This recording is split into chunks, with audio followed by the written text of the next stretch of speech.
લીમખેડા તાલુકાના મોટી બાંડીવાર ગામે આવેલ આઉટપોસ્ટની ઓફિસમાં અજાણ્યા તસ્કરોએ તાળું તોડી ગેરકાયદેસર રીતે પ્રવેશ કરી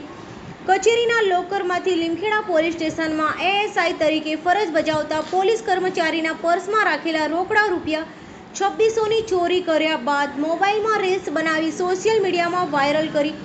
ફરાર થઈ જતા પોલીસ વાયરલ વિડીયોના આધારે ફરાર 3 આરોપીઓને ઝડપી પાડી જેલ હવાલે કર્યા હતા। ગઈ તારીખ 9મી જુલાઈના રોજ લીમખેડા પોલીસ સ્ટેશનમાં ફરજ બજાવતા એએસઆઈ સંજયભાઈ મોતીભાઈ વણજારા તથા તેમની સાથે અન્ય પોલીસ કર્મચારીઓ સવારના 9 વાગ્યાના આસપાસ મોટી બાંડીવાર આઉટપોસ્ટ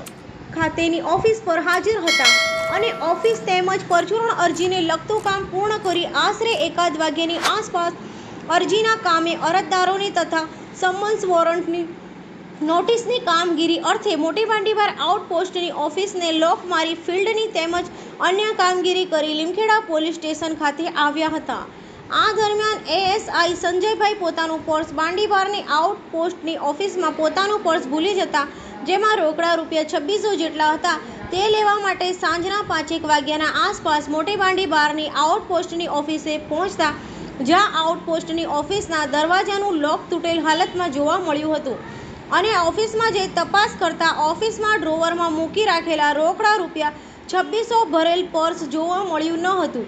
અને ઓફિસનો સરસામાન પણ વેરવિખેર જોઈ ઓફિસમાં ચોરી થઈ હોવાનું જણાતા આ સંબંધે લીમખેડા પોલીસ સ્ટેશનના એએસઆઈ સંજયભાઈ મોતીભાઈ વણજારાએ લીમખેડા પોલીસ મથકે ફરિયાદ નોંધાવતા પોલીસે ગુનો નોંધી આગળની કાયદેસરની કાર્યવાહી હાથ ધરી હતી।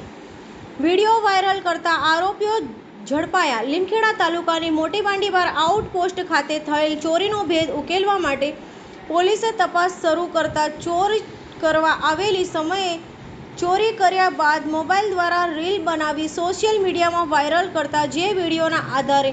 લીમખેડા પોલીસ અને દાહોદ એલસીબીએ 3 આરોપીને ઝડપી પાડ્યા હતા જેમાં એક નવસાદ રજબભાઈ શેખ ઉંમર વર્ષ 26 રહેવાસી દાહોદ જૂના વણકરવાસ, 2 અયાઝ મોહમ્મદ રિઝા મોહમ્મદ મકરાણી ઉંમર વર્ષ 18 રહેવાસી મુલ્લાવાડા દાહોદ, 3 બાદલ હસમુખ રાવળ રહેવાસી ગારખાયા દાહોદની ધરપકડ કરી જેલ હવાલે કર્યા હતા। લીમખેડા કોર્ટે સોમવારે 12 સુધીના રિમાન્ડ મંજૂર કર્યા।